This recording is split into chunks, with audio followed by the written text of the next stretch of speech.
Yeah, and I should, just to add to Brandon's question, it was requested, and we have, I have authorized 625 women and men in the Indiana National Guard to go to Washington, D.C. through the 13th, through the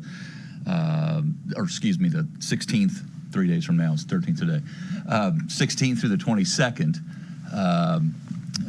to fulfill their national duty as well.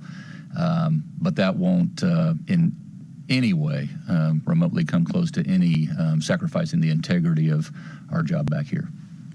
And then my second question, Governor, for you, after what we saw last week in Washington, D.C., what plans, if any, do you have for a police or National Guard presence at the State House this weekend, as there are protests potentially coming here to Indianapolis?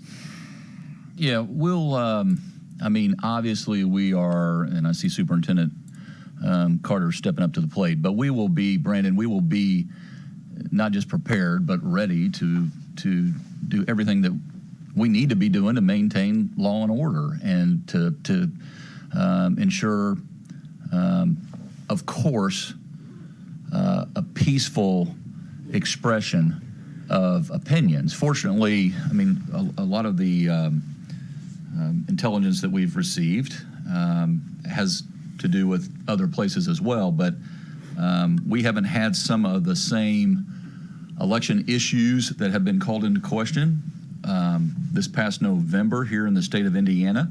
But having said that, we will have a presence that's appropriate to the situation.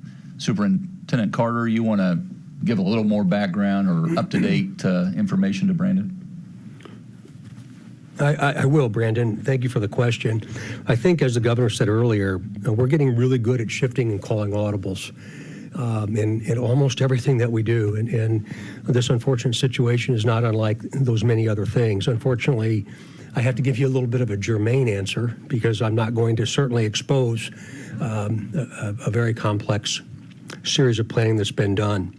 I recognize that there's a lot of concern out there, and rightfully so. I really want that to be my worry, not yours. And I can tell you that we've really leaned into what we think and what we know based on what we've seen over the course of these last 6 or 7 days. And it will be all hands on deck, I can assure you. We have a very strong relationship with the Indiana National Guard, with the Department of Homeland Security, both at the state level and the federal level, federal agencies.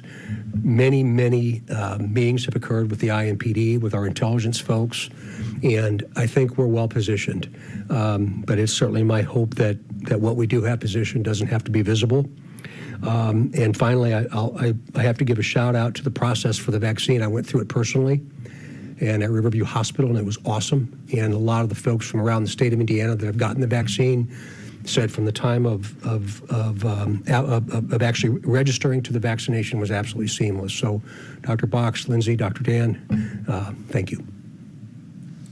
Yeah, and I should, just to add to Brandon's question, it was requested, and we have, I have authorized 625 women and men in the Indiana National Guard to go to Washington, D.C. through the 13th, through the, the 16th, 3 days from now, it's 13th today, 16th through the 22nd, to fulfill their national duty as well. But that won't in any way remotely come close to any sacrificing the integrity of our job back here.